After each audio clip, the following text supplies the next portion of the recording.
Vamos a empezar entonces, mientras los demás se van conectando con nuestro coloquio de D. Y la primera persona a la cual quiero invitar a que converse con nosotros es, por supuesto, Laura Lawrence. Y Laura es una creativa que se ha caracterizado por un enfoque no convencional y crudo hacia el diseño. Las intervenciones textiles, los procesos artesanales, los temas ecológicos, el compromiso con las prácticas sostenibles y el empoderamiento con las comunidades, digamos, indígenas, y además de eso con un tema de diversidad y de equidad, la llevan obviamente a tener estos diseños y estas intervenciones a través de la moda, y tiene obviamente su marca homónima. Laura, bienvenida, y quiero que abras este coloquio desde tu perspectiva, desde tu profesión, ¿cuál es el futuro de la moda colombiana? Bueno, hola Katy, hola a todos, qué gusto estar acá con ustedes. Bueno, pues yo he estado pensando en esa pregunta y creo que el futuro, digamos, como desde mi esquina como diseñadora, porque ahorita todo el mundo está hablando que la reinvención, que nos tenemos que cambiar, y yo creo que cuando empezamos a usar ese tipo de palabras y que la sostenibilidad y que empiezan a perder, se vuelven una moda y empiezan a perder como su significado. Entonces yo creo que ya todos un poco después de la cuarentena no queremos volver a oír que la nueva normalidad es la reinvención de cierta manera, no porque no haya algo de cierto, pero a veces repetirlo tanto hace que se vacíe de significado. Entonces, digamos que yo pensaba como en el oficio del diseñador, en mi caso particular, pues con una marca. Creo que la marca, y no solo a mí, sino digamos otras marcas de diseñadores independientes con los que he tenido la oportunidad de compartir, este coronavirus de cierta manera nos reafirmó que estábamos haciendo las cosas de una forma que es lo que ahora la gente quiere ponerle a la ecuación. Algo así, como que digamos cuando yo empecé la marca en el 2014, pues la marca homónima, nosotros ya estábamos trabajando con procesos de sostenibilidad, con comunidades, digamos, con minorías étnicas, con procesos ecológicos, sí, ya había todo este tema de circularidad, de transparencia en los procesos. Entonces, mucha gente en el último tiempo le pregunta a uno que cómo se va a reinventar, y la verdad yo siempre digo que no, o sea, que cómo va a ser ese futuro, y yo digo, pues es que el futuro y el tiempo para mí es pasado, presente y futuro, no es como una cosa que está acá en un pedacito, acá otra y acá otra. Entonces, digamos que para mí esto ha sido una oportunidad de reafirmar que de cierta manera estábamos haciendo las cosas, pues no quisiera ponerlo como en términos de bueno, malo, negro o blanco, pero estábamos haciendo las cosas de algo que ahora el público está pidiendo. Entonces nos ha reafirmado un poco como marca, es, digamos que uno estaba como por un camino que en su momento era un poco más alternativo, pero que en este momento tú dices, bueno, eso es lo que hemos venido haciendo. Entonces para mí el futuro, digamos que es un poco ver como la matica, como los frutos de eso que uno ha venido haciendo como marca independiente. Ya digamos en lo que yo siento que ha sido como un poco más en mi caso particular, es la parte de, nosotros ya teníamos la plataforma de ventas online, pero yo nunca le ponía tanta atención. Entonces digamos que con toda la cuarentena sí reafirmé, o sea, como que se activó muchísimo todo el tema, digamos, de ventas virtuales, que es un tema que, pero asimismo, o sea, sí se reactivó un montón, pero asimismo también el mercado y el futuro tiende a como a la hiperespecialización y como un poco los que me conocen saben, acá mi taller en Chapinero Alto, como esa idea del atelier, de la casa matriz, digamos que eso yo sé que incluso antes de Laura Lawrence, yo ya, mi marca anterior, siempre era como esa idea del private sales que ahora llaman, ¿sí? Entonces, lo que les digo, para mí ha sido un poco es reafirmar el ejercicio que se venía haciendo durante tanto tiempo, obviamente haciendo énfasis un poco más en las prácticas digitales. Perfecto, Laura, muchísimas gracias. Y vamos a dar inicio con otro de nuestros panelistas invitados, que es Camilo Echeverry. Camilo es fotógrafo y arquitecto especializado en moda, consultor de branding y director de arte de marcas como Chevignon, Americanino, Levi's, Wrangler, Girbo, Leonisa, Magi, Palma Rosa, Onda de Mar y Bossi. Una representación de varias marcas del mundo de la moda colombiana. Y queremos, Camilo, que nos cuentes desde tu profesión, la fotografía, la dirección del arte, el branding, cuál es el futuro de la moda colombiana. Bienvenido, Camilo. Gracias, Katy. Bueno, hola a todos. Muchas gracias por invitarme. Eh, digamos que coincido con Laura en en algunas cosas. Eh, no ha sido fácil, o sea, la pregunta es muy difícil, pues pensar en en el futuro es una cosa bastante compleja y yo creo que a veces visitar el pasado, sobre todo en el mundo de la fotografía, en el mundo de la comunicación, nos ayuda como a entender qué cosas olvidamos, porque siento que la industria o que esta industria ha caminado demasiado rápido y es como cuando uno ve crecer a un hijo y no se da cuenta de cuáles son los cambios que está teniendo y le preguntan a uno, pero ya estoy más alto. No, pues no sé, yo creo que estás más alto, ¿cierto? Eh, la industria ha cambiado mucho y se ha modificado y ya hoy estamos acostumbrados a una cantidad de cosas que lo mismo, no es que esté bien o esté mal, pero puede que tenga unos tintes de que así no debería ser o podría hacerse de una mejor manera. Entonces, digamos que la pandemia recae en una palabra de existencialismo, o sea, para mí es un tema como de existencialismo y es, bueno, ¿qué es lo que estamos haciendo aquí? Más que reinvención, y vuelvo, o sea, coincido contigo, Laura, más que reinvención y todas esas palabras que se convirtieron como en un paisaje, pues el existencialismo siempre ha existido, siempre ha estado ahí, es un paisaje demasiado común para todos. ¿Qué estamos haciendo aquí? Y de ahí se deriva como esa palabra de propósito. Y yo con algunas de las marcas que he trabajado, con todas, siempre estoy haciéndome esa pregunta de cuál es el propósito, cuál es tu propósito. Sé que uno de los grandes propósitos es las ventas y sé que esas ventas son lo que hace que la marca exista. Eh, pero en un estado de estos de pandemia, inmediatamente, si tu objetivo principal son las ventas, desapareces. Desapareces o te cogen con los calzones abajo, como cogieron a muchos, con una plataforma digital muy pobre, donde la única forma de venta es presencial, entonces, chao, ¿cierto?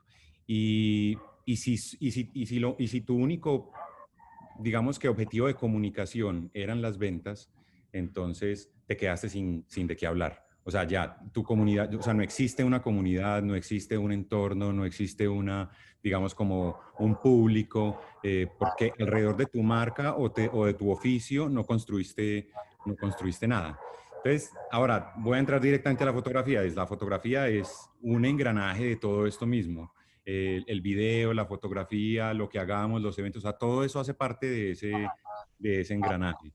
Entonces yo creo que puede que la pandemia, si es que cambia algo o no cambia nada, o sea, yo no te sabría decirlo, o sea, yo estoy con Lipovetsky en el primer artículo que leí sobre esto y dice, nada va a cambiar, o sea, los que eran consumistas seguirán siendo consumistas o incluso hiperconsumistas en este momento. Y los que no son consumistas, pues simplemente seguirán ahí, ¿cierto? O sea, lo mismo que dice Laura, y seguirán ahí, seguiremos haciendo lo mismo que estamos haciendo, pues porque creemos que lo estamos haciendo de una manera como coherente o no.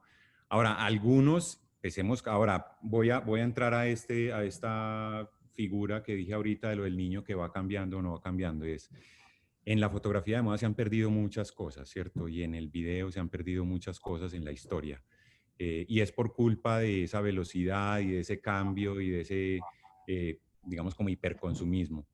Eh, uno es esa división que ya muchos fotógrafos les ha tocado hacer de esta es la parte comercial mía y esto es lo que yo hago para ganar dinero y esto es lo que yo hago, digamos, como mi pasión o como mi estilo, como mi forma de ser. Entonces, eso es una cosa que qué pesar que exista y definitivamente existe y existe hoy porque la velocidad de las ventas es altísima. Eso por un lado. Por otro lado, el tema de la co-creación o de la colaboración cada vez es menor. O sea, pues Camila ahorita va a hablar como de su experiencia y demás, pero creo que las revistas hoy en día, pues, que muchas están desapareciendo desafortunadamente, pero las revistas hoy en día se comportan cada vez más como una marca que tiene muy claro lo que necesita y lo que quiere, y es más difícil que el fotógrafo haga parte, digamos, como de un grupo de colaboración y co-creación, y puede que me equivoque, puede que no todo el mundo esté trabajando de esa manera, pero esa tendencia existe de uno ya llegar a unas fotos y que esté ya el brief súper claro, súper, y que uno diga, ok, voy a prestar entonces simplemente un servicio. Entonces creo que se han perdido una cantidad de cosas. Cuando uno oye estas entrevistas de los fotógrafos clásicos hablando de cómo se hacían las cosas antes, eran 2 días, 3 días de producción, donde llegaba todo el mundo, se hacían las producciones de fotos, desarrollaban un editorial entre todos, todos estaban co-creando, todos estaban haciendo hasta que al final llegaban a eso. Obviamente el mundo de los 90s y de las supermodelos acabaron con eso, porque todo se convirtió en el trabajo de un día. Entonces, no sé, el futuro, ¿cuál será? Pues un futuro de, ojalá, un futuro, digamos, como de extremos, de una co-creación y una colaboración absoluta, y otro lado hipercomercial de resolver este mundo web para que todo el mundo tenga sus ventas. Creo yo, no sé. Bueno, mil gracias por esos insights y por esas reflexiones, Camilo. Y bueno, vamos a dar paso a la parte de fotografía, ahora una parte editorial, y vamos a hablar con Camila Ortiz. Camila es diseñadora de modas de la colegiatura, con énfasis en el estilismo y comunicación, y es la fundadora y directora de una revista creativa que se llama Armatura Magazine. Es una revista de moda colombiana con un enfoque documental. Entonces, Camila, desde ese mundo editorial que comenzaste a emprender y que en este momento obviamente existe, ¿cuál es el futuro de la moda colombiana? Bienvenida. Muchas gracias. Bueno, primero, muchas gracias por la invitación, gracias por el espacio. Quiero empezar por decir que en realidad el nicho de las publicaciones impresas ya viene en crisis desde hace muchísimos años. Entonces, empezar a repensarse lleva mucho tiempo, lleva mucho trabajo. Incluso cuando nosotros como revista comenzamos a meternos en este nicho, lo tuvimos que pensar de una forma completamente diferente a como se hacía tradicionalmente. Ahora, con la pandemia, se han acelerado muchos cambios, y esos cambios significan la digitalización. Y con esto, pues obviamente que las marcas y los pautantes, que son la mayor entrada para las revistas, migren a lo digital, y pues la parte o el presupuesto destinado a las empresas con impresos pues quede casi que completamente reducido, y esto implica que muchas publicaciones con fines comerciales tengan que cerrar. Entonces, pues esa aceleración también nos ha brindado una oportunidad a través de problemas que también trae el universo digital, que en inicio es, por ejemplo, el tema de la privacidad, que vemos que cada vez, con cada clic que hacemos, con cada entrada a una página que hacemos, significa dejar nuestros datos y tener menos control sobre nuestras decisiones de compras, nuestros pensamientos políticos, nuestros pensamientos sociales. Esto nos abre a muchas marcas que nos dedicamos a la comunicación a empezar a entender que nos tenemos que ganar a los consumidores a través de transparencia, a través de honestidad y a través de la creación de objetos, de productos, de contenido que estén dirigidos hacia la responsabilidad social, la circularidad y la sostenibilidad, no viéndolo desde la parte solamente ambiental, sino también entendiéndolo desde la parte social. Entonces vemos que hoy el mercado se está llenando de revistas de nicho, de revistas de alto concepto, de revistas bianuales o trimestrales, y cada vez el número de revistas que están saliendo son cada vez más grande, y uno se puede preguntar por qué. Entonces nosotros como que lo definimos de cierta forma. Lo primero es que a la moda convertirse en un tema cada vez de un gusto más generalizado, hay más clientes potenciales y hay más audiencia a la cual ganarse, audiencia que tiene unos gustos muy específicos, lo que significa que esas revistas que realmente tienen muy definidos esos consumidores tienen la posibilidad de crear más lealtad. La segunda es que las revistas pequeñas no tienen, al ser independientes, no tienen unos compromisos comerciales tan grandes, lo que significa que tienen mucha más libertad para realizar el contenido y muchas veces eso significa que no tienen casi presupuesto para hacer muchas de las producciones que se sueñan. Entonces, pues esa falta de presupuesto se tiene que compensar con la libertad creativa que, como ahora decía Camilo, les permite a los fotógrafos, a los estilistas, a todo el equipo que hace parte de las colaboraciones, lograr hacer cosas que en caso de que estuvieran en un trabajo comercial no tendrían la oportunidad de hacer, que ese es el momento en donde toda su creatividad sale a la luz. Y tercero, es que realmente nos hemos dado cuenta de que los consumidores en este momento de conciencia, pues ya quieren tener como objetos que estén hablando todo el tiempo de quiénes son, de cómo ven el mundo, objetos que los haga diferentes a los demás. Y para eso, los estilistas, los editores y los curadores de moda todavía son la autoridad para ellos hablar del tema o para ellos entender el tema en un mundo de ruido digital exagerado.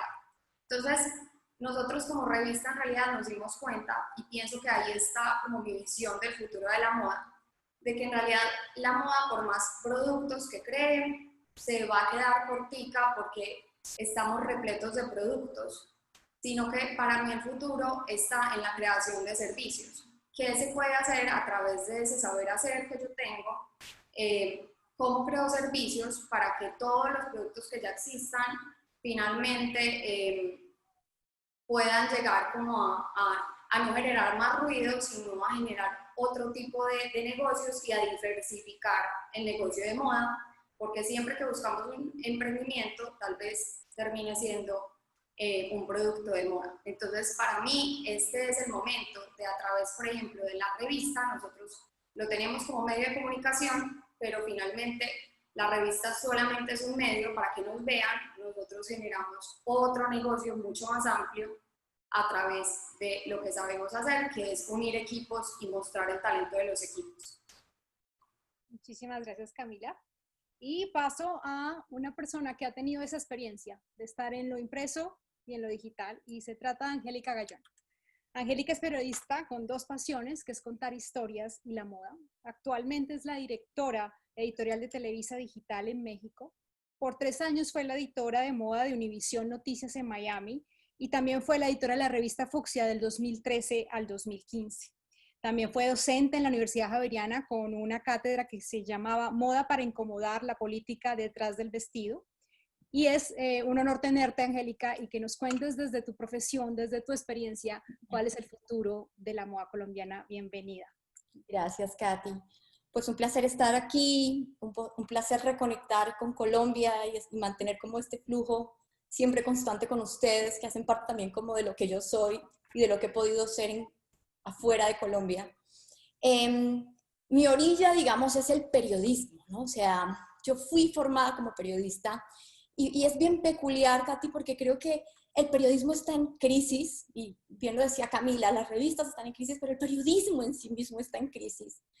Y creo que cuando me preguntan por el futuro, digo, wow, el futuro del periodismo de moda es complejo porque el periodismo en sí mismo está en crisis. Y para mí, un camino clarísimo, y ahí conecto con Camilo, es encontrar propósito. O sea, la única manera de que el periodismo se salve de esta tiranía del robot de Google haciéndote poner keywords para que te salgan las notas es encontrar propósito. Y en ese sentido, quiero plantearles a las personas que están trabajando en periodismo de moda en Colombia 2 horizontes posibles. Uno, me parece fundamental, y creo que esta pandemia y este caldo poderoso social que estamos viendo ahora nos pone de manifiesto, el periodismo de moda tiene que dejar de hablar solamente de lo suntuoso, de lo distinto, de lo bello, de lo glamuroso, de lo que quiero ser.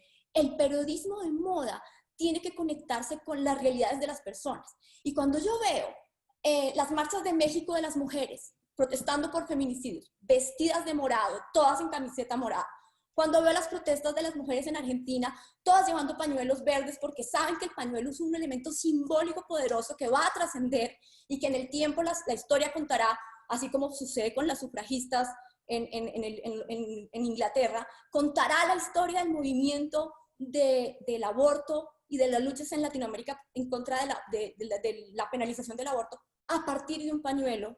Cuando veo las marchas racistas en Estados Unidos, antirracistas en Estados Unidos del Black Lives Matter, y veo, por ejemplo, cómo en Carolina del Sur, en Colombia, se junta un montón de personas afroamericanas con un dress code, ¿no? O sea, la marcha decía, a esta marcha hay que venir vestido de domingo, y todos se fueron encorbatados. El New York Times sacó una página gigante, las mujeres vestidas con tul, tacones. Yo digo, ¿cómo es que el periodismo sigue hablando de tacones y de lo que está in y lo que está out, cuando el periodismo de moda puede encontrar en esos filones potentes maneras de acercar las realidades sociales, los complejos movimientos que están allá, la política misma, a la gran masa a través de la moda?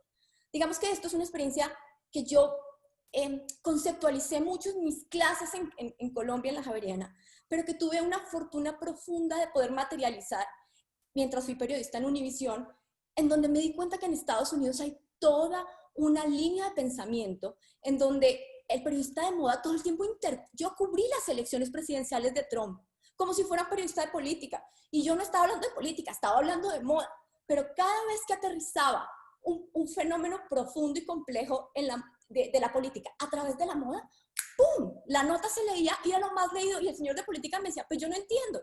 Y yo le decía, yo sí entiendo. La gente conecta con estos elementos simbólicos porque la gente se pone abrigos, ¿no? Entonces, creo que ahí hay un horizonte potente, sobre todo en Colombia, porque, te digo, yo siento que tuve como una experiencia en Estados Unidos el periodista de moda propone miradas.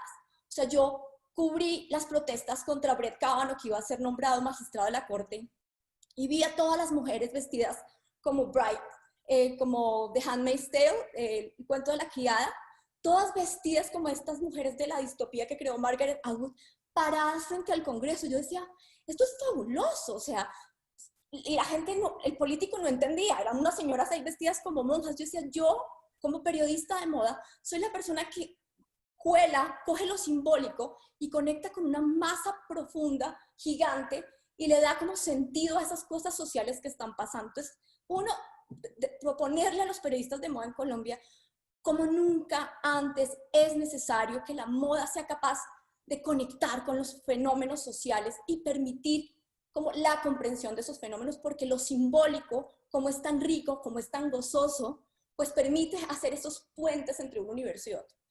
Y el otro universo que quiero plantear, que justo se me ha puesto como cada vez más de manifiesto en esta pandemia, con todos los actos de conciencia que hemos hecho todos con el consumo, el planeta, necesito tener más ropa, en fin, es todo un filón de pensamiento en el periodismo que tiene que ver con ser perros guardianes de lo ecológico. O sea, a mí en la escuela de periodismo toda la vida me dijeron, usted como periodista es el perro guardián de la democracia, usted tiene que interpelar el poder. Y yo digo, muy bien, como periodista de moda parece que uno no interpela a nadie, ¿no? Periodista de moda parece siempre ser el ser que es complaciente, que todo es lindo, que en la moda todo funciona, que todos somos bellos. Y yo digo, acá hay un montón de preguntas que formular, ¿no? O sea, entonces yo invocaría a los periodistas en Colombia, quizás en Latinoamérica, a comprometernos más con ser unos perros guardianes de la sustentabilidad en la moda. O sea, no puede ser que siga habiendo moda y moda sustentable. Es que no puede ser que eso siga siendo un nicho. No puede ser que sigamos callándonos ante las prácticas de moda. Entonces yo digo, nuestro silencio, el silencio de los periodistas ha sido un silencio complaciente con la industria. Entonces, digamos que yo sí alentaría a que los periodistas de moda lancen preguntas incómodas, interpelen a las marcas, ¿de dónde viene esto? O sea, si nosotros queremos que de verdad la industria de la moda sea una industria sustentable, hay que abrazarla con una narrativa sustentable. ¿Y cómo creamos esa narrativa? Haciendo que los medios masivos, los periodistas comunes, lancen preguntas, que además los periodistas económicos y políticos empiezan a pararle bolas a esta cosa. La industria de la moda es la segunda productora de emisiones de CO2, casi como la industria del carro. Es porque solo le interpela al periodista de moda. Todo el mundo del periodismo debería estar diciendo, esta es una de las industrias más contaminantes del planeta. Vamos a hacerle preguntas, no en pro de ir en contra de ella, en pro de hacerla evolucionar y en pro de ir creando narrativas que las marcas integren, que el consumidor integre y que creen un eco en el medio, ¿no? O sea, creo que es fundamental crear esa nueva narrativa y te digo, nuestro silencio es un silencio cómplice con esa industria de la moda que no abraza, no termina de abrazar del todo esa necesidad de ser sustentable. Esas serían como mis dos recomendaciones o como mis dos posibilidades para afrontar este futuro que se viene. Mil gracias, Angélica, de verdad, aprecio muchísimo eso que nos acabas de decir. Y voy a darle paso a Catalina Marín. Catalina Marín es diseñadora industrial con énfasis en moda, 16 años de experiencia en procesos creativos en empresas y marcas relacionadas con la moda en la América Latina y actualmente y desde hace 12 años es la consultora en tendencias para Sur y Centroamérica de WGCN. Bienvenida, Catalina. Y obviamente desde tu experiencia, desde tu saber y desde tu profesión en términos de tendencias y de obviamente asesorías a marcas y empresas, ¿cuál es el futuro de la moda colombiana? Bienvenida, Catalina. Gracias, Katy, gracias, Felipe. Súper contenta además de estar con este grupo súper poderoso. Bueno, yo creo que pues saliendo además de mi burbuja maternal para pensar en esta pregunta, digamos que es para mí muy importante, pensando también en un público que puede ser emprendedor, no sé, digamos, el perfil de los participantes del foro, pero sí hay emprendedores también y algunas marcas, creo que es importante darles como un parte también de esperanza, digamos, pensando en ese futuro, porque hoy, digamos, ahí es como pocas certezas, todo se ve tan incierto. Algo que aprendí en WGCN, digamos, yo tengo un lado más de las tendencias, mirando, digamos, cronológicamente, por ejemplo, cosas que pasaron en 2003 después del SARS, digamos que, claro, hubo como unos grandes miedos, pero se potenciaron muchos negocios, digamos, un Alibaba creció un montón porque en esa época hubo la oportunidad de aprender de ese tema online.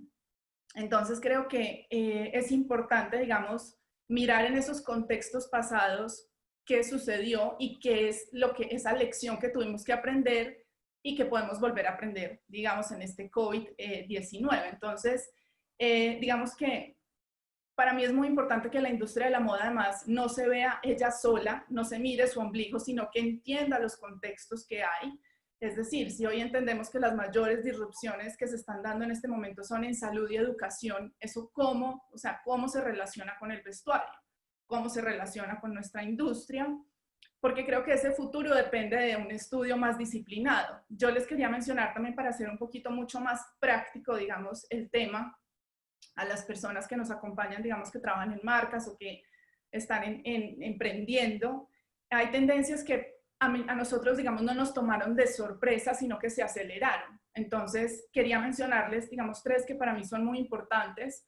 Uno es el hogar como centro de todo. Digamos que ya veníamos viendo cómo el hogar se volvía un espacio más allá de lo doméstico, un espacio multifuncional, porque además está en aumento el tema de trabajo remoto, o sea, ya venía sucediendo, solo que la pandemia lo acelera.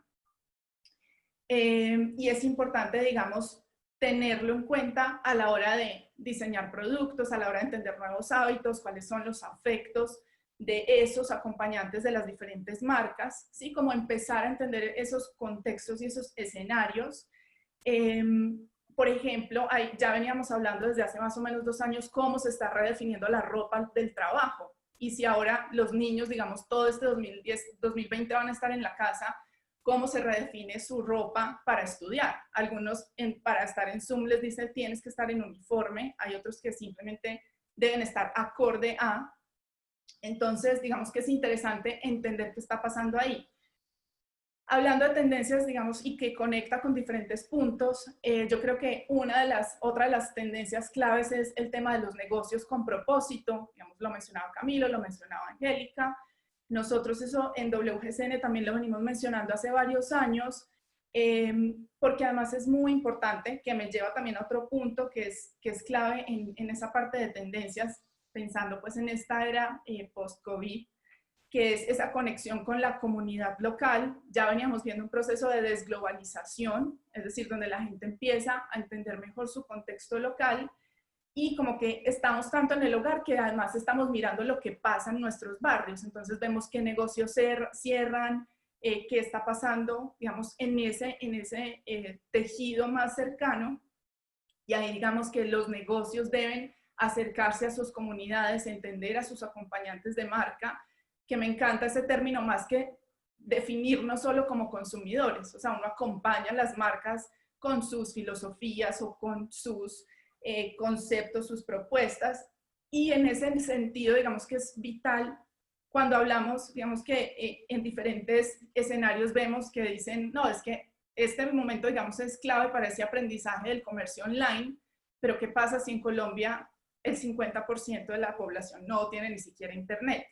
O decimos, oiga, el tema del autocuidado y el wellness es súper importante, pero ¿qué pasa si ni siquiera tienes agua? ¿Sí? Entonces, digamos que es muy importante en todo este tema de esas tendencias claves siempre confrontar con valores locales y esa conexión con lo local, más un negocio con propósito, digamos que son claves a la hora de mirar ese futuro del negocio y de la industria de la moda.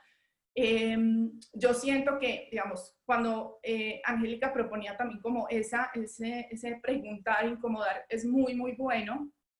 La gente siempre, digamos, muchas marcas dicen, no, es que aquí la gente no compra lo ecológico porque es más costoso y bla, y creo que ahí hay un entramado mucho más complejo relacionado con políticas públicas y lo que pasa, digamos, en nuestros países, que, digamos, retrasa el que la moda sea más sustentable también, pero digamos que ahí lo que quería mencionar es eso, que la conexión con lo local es clave, es una de las visiones que son más importantes, y que podamos rastrear esas nuevas estéticas y esas actitudes que están surgiendo. Por ejemplo, en 2003, cuando fue el SARS, las redes sociales apenas estaban como naciendo, y hoy hay unas comunidades a través del TikTok, de Instagram, que además nos permiten una comunicación mucho más directa. Entonces, es interesante, digamos, en los diferentes escenarios que pueda trabajar una marca con sus acompañantes, con su comunidad, leer cuáles son esas necesidades también. Yo he hablado con muchas marcas donde les digo lo multifuncional, lo que es lo multifuncional cuando vas apacharrado en un sistema de transporte en la mañana, ¿sí? Entonces, que es un antibacterial cuando te tienes sí que sí montarte en el metro y espicharte con 1000 personas más porque no hay otra opción. Entonces, creo que la industria de la moda tiene que estar mucho más abierta a conectarse con esas necesidades. Y creo que el futuro, digamos, está centrado en esa investigación juiciosa, porque lo que te digo, muchas de las tendencias que estamos viendo para nosotros no son nuevas, solo que se aceleraron, digamos, por la pandemia.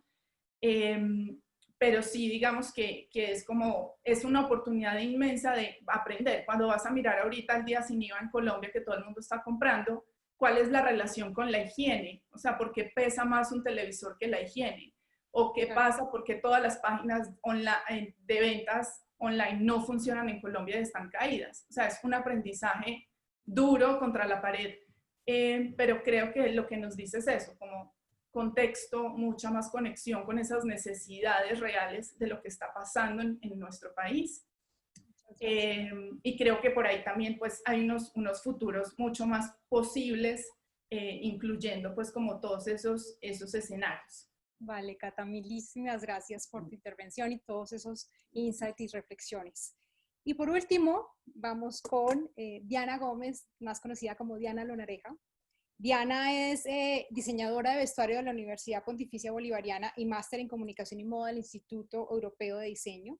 Y actualmente es la coordinadora editorial para el Grupo Cristal y acaba de lanzar un podcast de moda, donde discute, digamos, ese cruce entre la indumentaria, el consumo y la cultura contemporánea. Entonces, Diana, bienvenida y queremos oír esa percepción que tienes desde tu saber hacer y desde tu oficio, cuál es el futuro de la moda. Bienvenida. Muchas gracias por la invitación, Katy. Bueno, pues yo empiezo aclarando que mi trabajo es contar historias.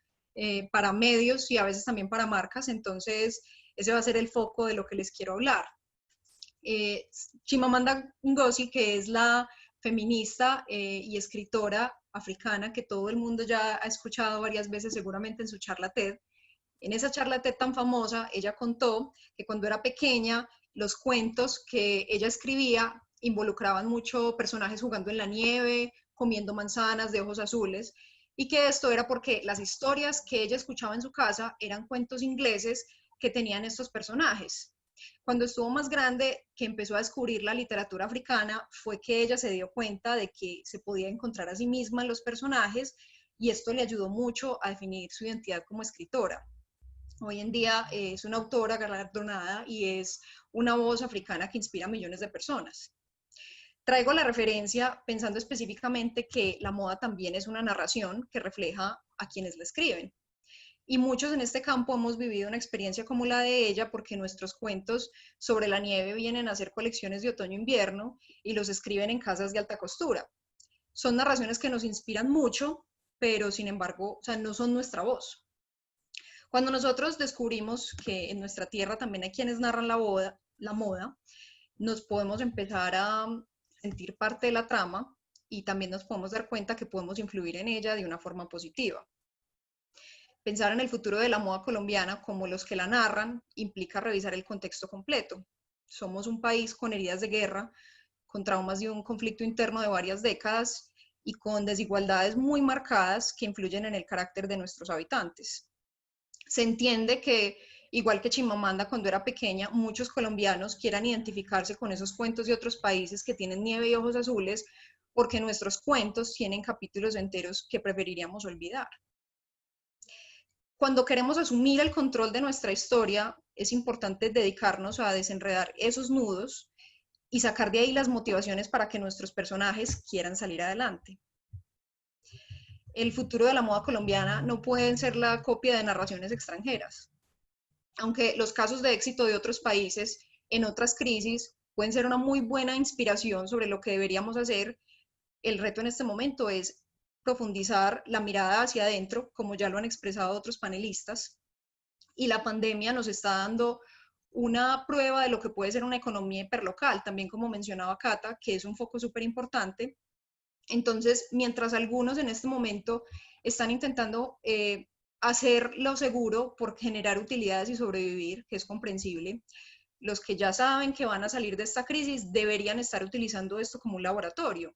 Deberían estar pensando en ofrecer servicios más allá de la venta de las prendas, también conectado con lo que contaba Camila ahora. Deberían empezar a explorar la virtualidad más allá de los lives de recetas, sino una virtualidad realmente interesante y diferenciadora, y deberían hacerle sentir a sus clientes que aunque en este momento por la crisis no pueden estar comprando el producto, eso no significa que no sean igual clientes valiosos o compañeros de la marca, más o menos también como explicaba Cata ahora, que me pareció excelente esa definición. La idea es que aprendamos de quienes lo están haciendo bien, pero no desde la imitación, sino desde la colaboración, que es algo que sinceramente falta mucho en este país.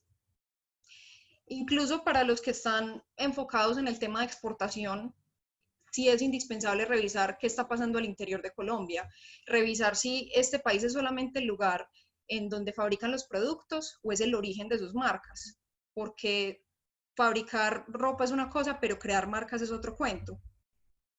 No podemos esconder los capítulos de nuestra historia que nos producen vergüenza, pero sí podemos reconciliarnos con esa imagen y esa puede ser una clave para avanzar como el país.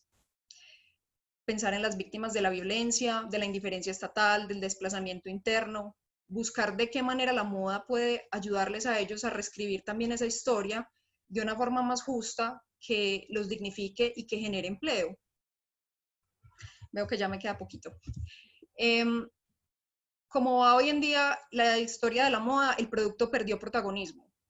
Lo saturamos, lo volvimos barato, lo volvimos trillado, le dimos un peso insostenible a la novedad por encima de la calidad o del significado. Entonces, si devaluamos la moda a los ojos del consumidor, imitando esos sistemas extranjeros, la peor parte es que en ese proceso volvimos esas marcas extranjeras mucho más fuertes en nuestro contexto, cuando usamos su vocabulario, sus promociones, sus esquemas de venta y hasta sus mismos modelos es la historia que se queda en la cabeza de los consumidores.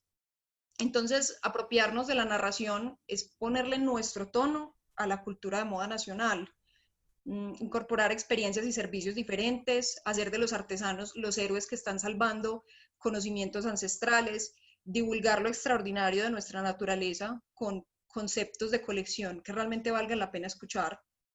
Son muchas historias que ya están ocurriendo, que personas como Laura ya las están ejecutando, y solo se necesita que nosotros las miremos con los mismos ojos atentos que le hemos dedicado por mucho tiempo a las pasarelas y los conglomerados y los sindicatos de afuera.